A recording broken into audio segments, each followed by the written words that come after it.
करते हैं। इतनी शक्ति हमें देना दाता, मन का विश्वास कमजोर होना। इतनी शक्ति हमें देना दाता, मन का विश्वास कमजोर होना। हम चले नेक रास्ते पे, हमसे भूल कर भी कोई भूल होना। इतनी शक्ति हमें देना दाता, मन का विश्वास कमजोर होना। दूर अज्ञान के हो अंधेरे, तू हमें ज्ञान की रोशनी दे। हर बुराई से बचते रहे हम, जितनी भी दे भली जिंदगी दे। बैर होना किसी का किसी से, भावना मन में बदले की होना। हम चले नेक रास्ते पे, हमसे भूल कर भी कोई भूल होना। इतनी शक्ति हमें देना दाता, मन का विश्वास कमजोर होना। हम न सोचे हमें क्या मिला है, हम ये सोचे किया क्या है अर्पण। फूल खुशियों के बाटे सभी को, सबका जीवन ही बन जाए मधुबन। अपनी करुणा का जल तू बहा दे, कर दे पावन हर एक मन का कोना। इतनी शक्ति हमें देना दाता, मन का विश्वास कमजोर होना। इतनी शक्ति हमें देना दाता, मन का विश्वास कमजोर होना। हम चले नेक रास्ते पे, हमसे भूल कर भी कोई भूल होना। इतनी शक्ति हमें देना दाता, मन का विश्वास कमजोर होना। ओके बच्चों, रिलैक्स। तो आगे बढ़ते हैं। आज का सुविचार। आज का सुविचार है, कभी कभी झूठ बोलना मजबूरी नहीं बीमारी भी होती है। बच्चों, कुछ लोग जब झूठ बोलने लगते हैं ना, तो ये उनकी आदत पड़ जाती है। और झूठ बोलना तो बहुत बुरी बात है ना। और बुरी चीजें यानी बीमारी। इसीलिए हमें इस झूठ जैसी बीमारी से बच के रहना चाहिए। कभी भी झूठ नहीं बोलना चाहिए, क्योंकि हम एक झूठ को बोलने के लिए कभी कभी 10 झूठ बोलते हैं। लेकिन जब हम सच बोलते हैं तो हम सिर्फ सच बोलते हैं, हमें झूठ का सहारा लेने की ज़रूरत नहीं होती, है ना बच्चों। इसीलिए हमें कभी भी झूठ नहीं बोलना चाहिए, नहीं तो हमें एक झूठ को छुपाने के लिए 10 झूठ बोलते बोलते झूठ बोलने की बीमारी भी लग सकती है। इसीलिए बच्चों, आज के बाद हम सभी, मैं आप हम सभी ये प्रण लेते हैं कि हम कभी झूठ नहीं बोलेंगे। ठीक है। इसी सुविचार से संबंधित आज आपको टीचर एक कहानी सुनाने वाली है। ध्यान से सुनिएगा। तो झूठा तोता।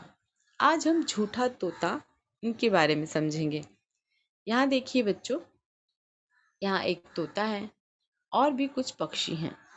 आज हम इन सब से संबंधित एक कहानी सुन रहे हैं, जिस कहानी का नाम है झूठा तोता। एक जंगल था।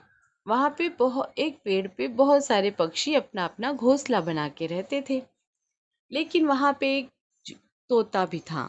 हरा कलर का सुंदर सा तोता था। लेकिन वह बहुत झूठ बोलता था और बहुत डींगे हाँकता था कि मेरे साथ ऐसा हुआ, मेरे साथ वैसा हुआ, मैंने ये किया, मैंने वो किया, मैं तो ये हूँ, मैं तो वो हूँ। ऐसे ही एक दिन वह चिड़िया रानी को बोल रहा था, कल तो मुझे बड़े मज़े की दावत मिली, बड़े अच्छे अच्छे पकवान मिले, मेरी बहुत आवभगत हुई। मुझे बड़ा सम्मान मिला, बहुत अच्छे अच्छे खाने मिले, मुझे मखमल की गोदी पे सुलाया गया। ऐसे ऐसे वो बोल रहा था और चिड़िया रानी उसकी बातें सुन रही थी। वो अपनी डींगे हाँकते जा रहा था, हाँकते जा रहा था। तभी वहां पे कौवा आया और कौवे ने चिड़िया रानी से कहा, इसकी बातों में मत आना, ये बहुत झूठा है। कल मैंने इसे देखा, ये तो सूखी हरी मिर्ची खा रहा था और बोल रहा है मैंने ये खाया, मैंने वो खाया, मुझे ये पकवान मिला। ये बहुत झूठ बोलता है। यह सुन के तोता गुस्से में आ गया और वहां से उड़कर चला गया। अब उसको आगे हाथी मिला। बच्चों, जो लोग बहुत झूठ बोलते हैं, बहुत बातूनी होते हैं, अपनी बहुत बखान करते हैं, उन्हें कोई ना कोई तो चाहिए होता है अपनी बड़ाई मारने के लिए। फिर जब चिड़िया रानी को सब पता चल गया तो वह हाथी के पास गया और उड़ते उड़ते हाथी से कहा, अरे मेरा तो बड़ा सम्मान है, वो राजा ने मुझे बहुत लाड़ प्यार से रखा, मुझे मेरा बहुत सम्मान है, मेरा बहुत मान है। अगर तुम्हें कुछ भी काम होगा तो तुम मुझे बोलना, राजा मुझे बहुत मानता है, मैं तुम्हारा सब काम करवा के दूंगा। वह इस तरह से फिर से डींगे हाँकने लगा और यह सब हाथी सुन रहा था और हाथी को लग रहा था, अरे तोता तो बड़े काम की चीज है, और उसने उससे मित्रता कर ली। बच्चे, झूठे लोगों के मित्र बहुत होते हैं, लेकिन वो मित्र भी झूठे ही होते हैं। क्यों?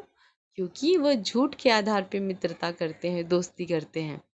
तो हाथी भी खुश हो जाता है।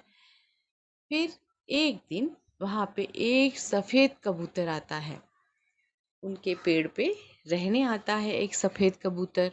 वो बहुत सुंदर होता है। चिड़िया रानी बोलती है, अरे आप तो बहुत सुंदर हैं, आप बहुत ऐसे लग रहा है जैसे कि आप राजा के यहाँ से आए हैं, राजमहल से आए हैं।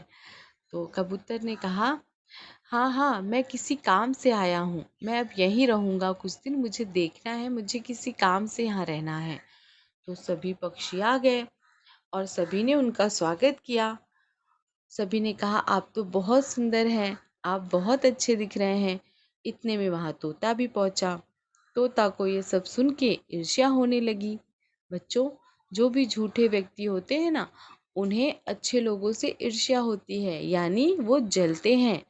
तो तोते को उस सफेद कबूतर से ईर्ष्या हो गई, जलन हो गई, और उसने कहा कि है, ये कौन है, इतना भी तो खास नहीं है, मैं इससे ज्यादा अच्छा दिखता हूँ और मेरा ज्यादा मान सम्मान है राजमहल में। और उसने कबूतर से कहा, क्या तुम राजमहल से आए हो, क्या तुम राजा के खास हो? तो उसने कहा, कबूतर ने, नहीं नहीं, मैं राजा का खास नहीं हूँ, मैं तो सिर्फ एक सेवक हूँ। तो बोलते हैं, तो अम, अम, तोता बोला, तुम तो सिर्फ एक सेवक हो, मुझे पता ही था, मुझे लगा ही कि तुम सिर्फ एक सेवक हो। मुझे देखो, मेरे बहुत ठाट बाट है, मैं राजा का खास हूँ, मैं जो कहता हूँ राजा वही करता है, मेरी सब सुनते हैं, मेरी बहुत आवभगत होती है, और मैं वहाँ पे बड़े राज से आराम से रहता हूँ। तुम वहाँ सेवक हो ना, कोई बात नहीं, मैं राजा से कह के तुम्हारा प्रमोशन करा दूंगा। तो ये सब नीचे खड़ा शेर सुन रहा था। अब राजा कौन है जंगल का? जंगल का राजा तो शेर ही होता है ना। इतने पे सफेद कबूतर राजा की तरफ देखता है, शेर की तरफ।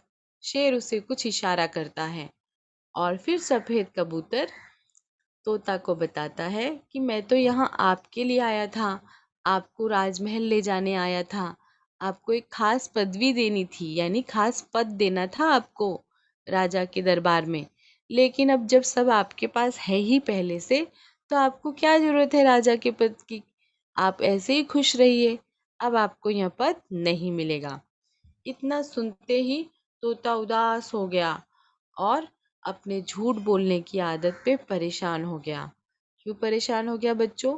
क्योंकि उसके झूठ बोलने की आदत पर उसके पास एक बहुत अच्छी जो मतलब मौका था, वह उसने गवा दिया और वह दुखी हो गया। इसीलिए हमें हमेशा सच के राह पे चलना चाहिए, झूठ नहीं बोलना चाहिए। कभी कभी अधिक झूठ बोलना यह एक बीमारी के समान है। ठीक है बच्चों, तो आपको इस कहानी से ये सीख मिली, हमें बिना वजह की बातें, बड़बोली बातें नहीं करनी चाहिए, झूठ नहीं बोलना चाहिए, हमेशा अपनी स्थिति को सच्चाई के साथ सामने रखना चाहिए। चलिए अब हम अपने लेसन की तरफ बढ़ते हैं। आज का हमारा लेसन है लेट्स स्पीक। लेट्स स्पीक आपको पेज नंबर 51 निकालना है इंग्लिश की किताब में आपकी। Let's speak. अब यहाँ लिखा है लुक, लिसन एंड रिपीट। बच्चों लेट्स स्पीक यानी चलो बोलते हैं। तो चलिए हम भी बोलते हैं। यहाँ लिखा है लुक यानी देखो, लिसन एंड रिपीट सुनो और दोहराओ। तो अब आप मेरे साथ साथ दोहराएंगे। पहली लाइन है the little girl is sitting between her mother and father. बच्चों आप मेरे साथ साथ बोलेंगे the little girl is sitting between her mother and father. जैसे कि आपको इस चित्र में दिख रहा है, एक छोटी बच्ची अपने मम्मी और पापा के बीच में बैठी है। हाँ, the little girl is sitting between her mother and father. Mother and father, mother and father की स्पेलिंग तो आपको पता ही है, मदर एंड फादर और बिटवीन। आज हम एक नया वर्ड सीख रहे हैं, बिटवीन। BETWEEN, between. बिटवीन का अर्थ है बीच में। दो दो वस्तुओं के बीच में, दो लोगों के बीच में, दो जगहों के बीच में, है ना। इस तरह से जब हमें बीच में या अंग्रेजी में यह वर्ड यूज़ करना होता है तो अंग्रेजी वर्ड होता है बिटवीन। तो पहला सेंटेंस आपका है the little girl is sitting between her mother and father. Between का अर्थ होता है बीच में, और इस पूरे वाक्य का अर्थ है कि एक छोटी बच्ची the little girl is sitting बैठी है, बिटवीन बीच में। कहाँ बैठी है? हर यानी उसके, मदर एंड फादर उसके मम्मी और पापा के बीच में। ठीक है बच्चों, ये लाइन आपको समझ में आई, बिटवीन का अर्थ भी आपको समझ में आया है ना। इसे ध्यान रखिए, बिटवीन का अर्थ है बीच में। नेक्स्ट है, दूसरे सेंटेंस है the duck is swimming with her ducklings. The duck, duck यानी बतख, है ना, जानते हैं ना आप, डक यानी बतख। इज स्विमिंग, स्विमिंग कर रहा है किसके साथ? विथ हर डकलिंग्स, अपने बच्चों के साथ, है ना। तो डकलिंग्स यानी बतख के बच्चे। विथ यानी साथ में। ठीक है, जैसे अंग्रेजी में हम कहते हैं ना, will you play with me, क्या तुम मेरे साथ खेलोगे? हाँ, can you sit with me, क्या तुम मेरे साथ बैठ सकते हो? इस तरह के वाक्य जब हम यूज़ करते हैं तो वहाँ पे विथ आता है। विथ का अर्थ होता है साथ में। आई लाइक समोसा विथ चटनी, मतलब मुझे समोसा चटनी के साथ पसंद है। तो विथ को हम साथ, ऐसे इस तरह से उसका इस्तेमाल करते हैं विथ वर्ड का। तो यहाँ पे सेंटेंस है the duck is swimming with her ducklings. जो डक है वह स्विमिंग कर रहा है किसके साथ? डकलिंग के साथ।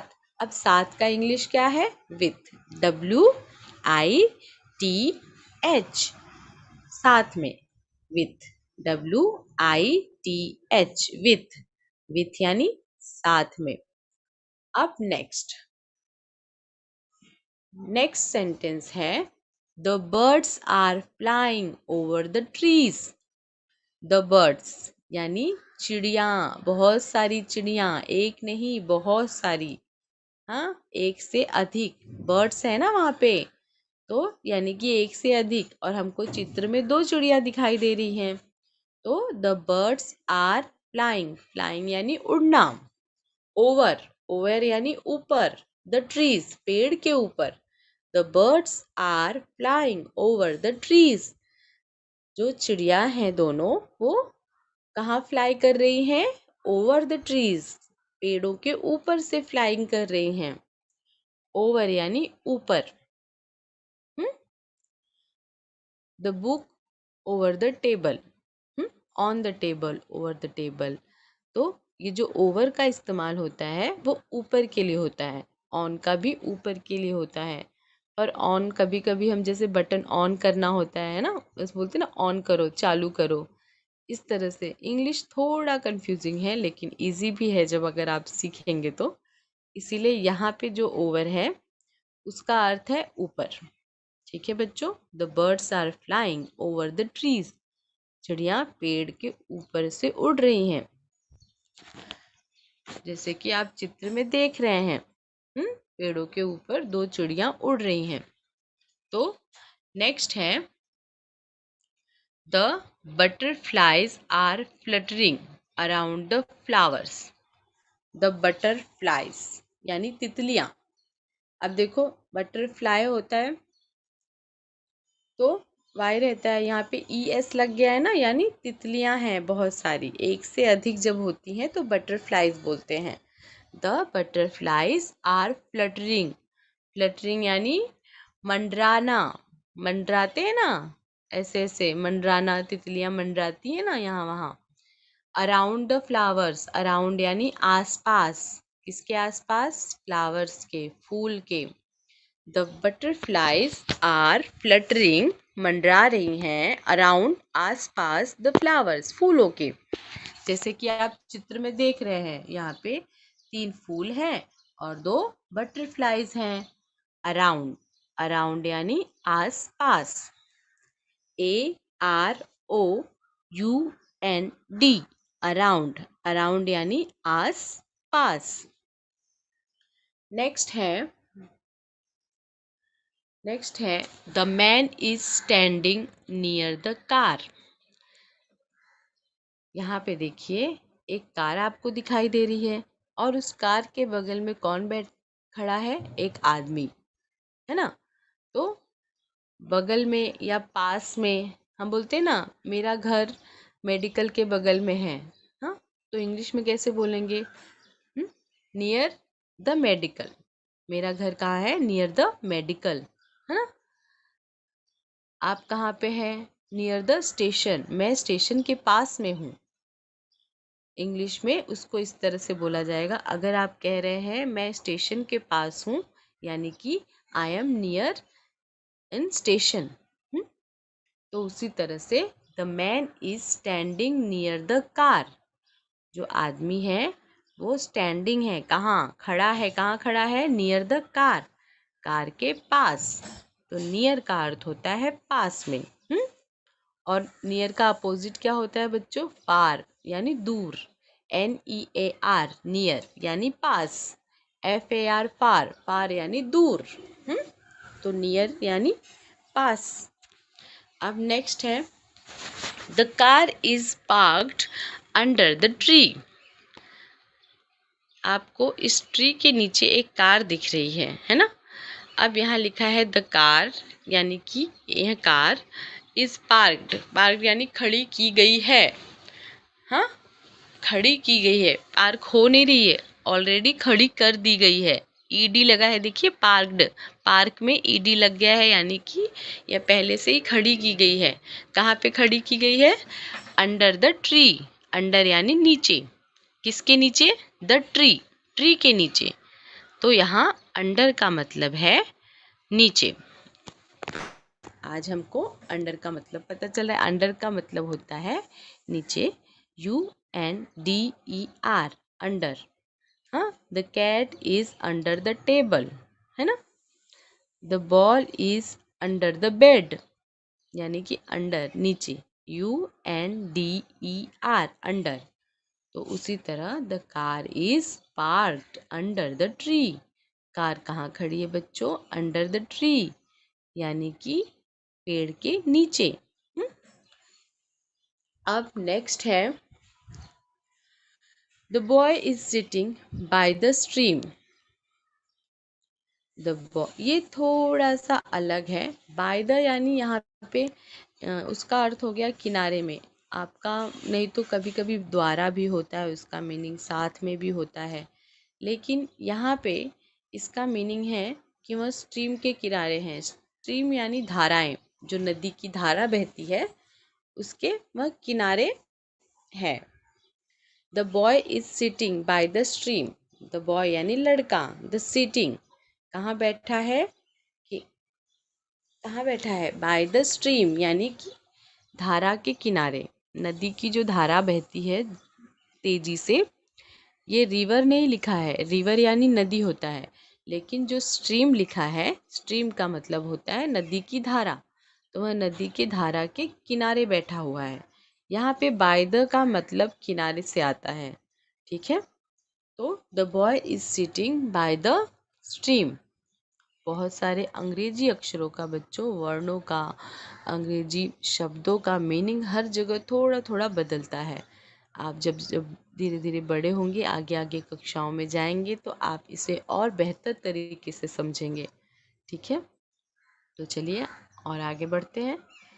नेक्स्ट है, she was the only girl playing among the boys.